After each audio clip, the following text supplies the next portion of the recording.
It's an Australian first and it could be the answer to a long and healthy life. We all want to live longer and look younger. The secret to eternal youth may not be found in a jar, but could it be in a test tube? That's where Waterford Gen Tech comes in. Having stored your healthy DNA, say 2 decades earlier, they can then use it as a guide to work out what's gone wrong and how to wind back the clock. Senior researcher Malcolm Lamont joins us now. Malcolm, is this something that applies now? Can you bank things that can help save us from diseases now, or is it something for the future? This is definitely something for the future. We're in a stage now, for the first time, molecular medicine's moving ahead at a very fast rate.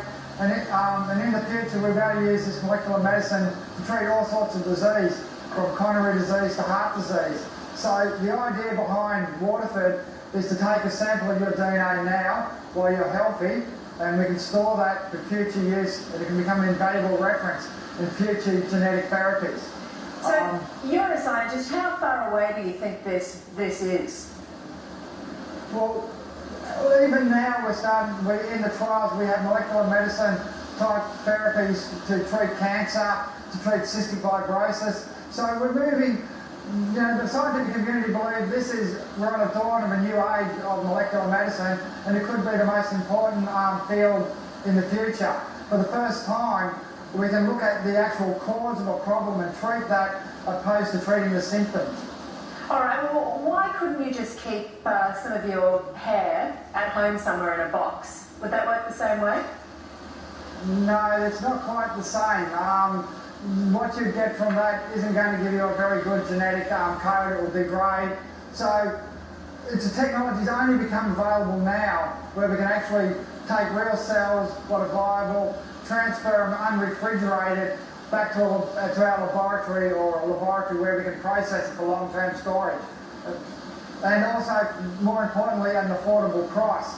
When you look at it, you know, you're looking at a $250 price for 20 years. It's $12.50 a year for DNA storage. That was sort of like unconceivable a few years ago. You might have to pay tens of thousands of dollars.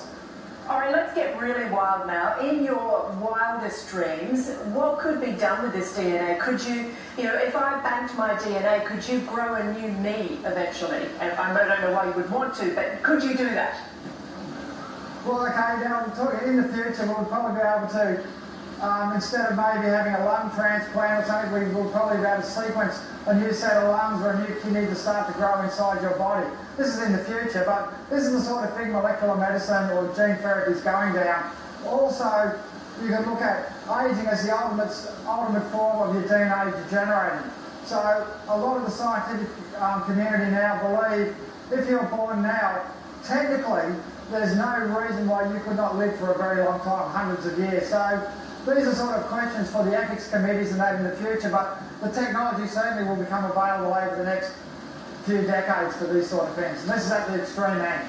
Okay, right, it's $250 for all those potential benefits. Thank you very much, Malcolm. Thank you. What do you think, Cam? I think it's really, really scary, but really, really interesting, but also really, really disappointing. I'm going to throw that box of hair away. Well, you know, DNA, let's say that you get DNA from Napoleon's hair or something. Yeah. It's a good question, mate.